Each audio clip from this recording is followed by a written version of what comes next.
Hey everyone, so I thought I'll share how I debug this issue for my client. So she updated a plugin on her blog site, but she didn't know which one it was, and after that, the site just crashed. So whenever you access it, that's what you end up seeing, the HTTP error 500, and that usually just means a server error. So there's no way you can like just log into the site, even your WP admin.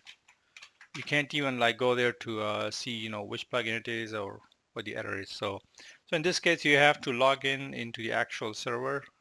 You just have to, whatever your site is hosted, you're just gonna log into that. If it's GoDaddy, Just Host, or HostGator, A2 Hosting. So here I am, I have logged in, and once you log into here you have to go into phpmyadmin. Now I'm going to warn you, if you are not comfortable with SQL or databases, then just hire somebody or to fix it for you, but don't just go there and start changing things. So here it is, PHP my admin. You're gonna open that. So I have it open in a separate tab, and you're gonna find your table, which is usually the WP WordPress or some table.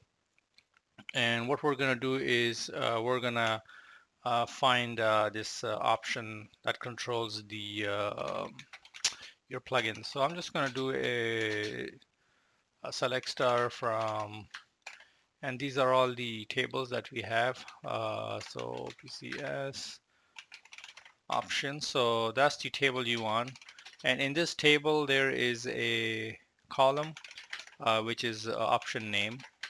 So option name, we're gonna find that, and we will say, let's just try to find if we have any active plugins. I think it's plugin. So I'm gonna go and find that. So here we are. So currently there are 44 plugins in action. In case you don't know how PHP works, so I think this is just saying that you have an array with 44 entries. So here they are. Now we don't know which plugin is causing the issue. You could technically go in and one by one, I think, take out the entries and that way fix it. But instead what I'll do is I'm just going to note down this ID. It's 33, and we're gonna fix this. So the way we'll do it is we'll say update the table name, which is WPOPCS options, set option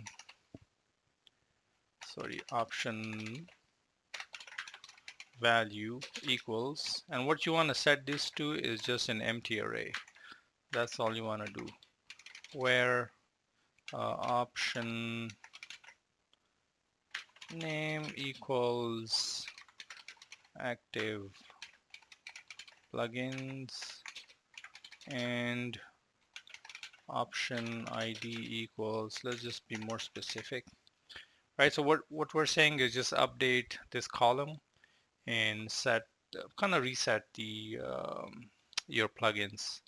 So let me just make sure it's correct. So we're just saying go to this table, set this column value to this, where the option name is active plugins, and yeah.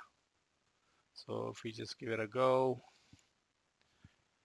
okay, so the query took actually blah blah blah. So now let's make sure that the actual query worked. So I'm just gonna copy the query. I don't want to type it again.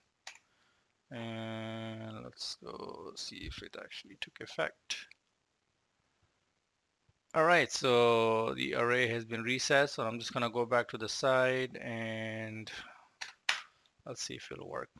Boom, there you go. So we're back in action. So now I'm just gonna tell the client to go back and enable the plugins one by one, or install them one by one, and go from there. So I hope that helped you guys, and I'm out.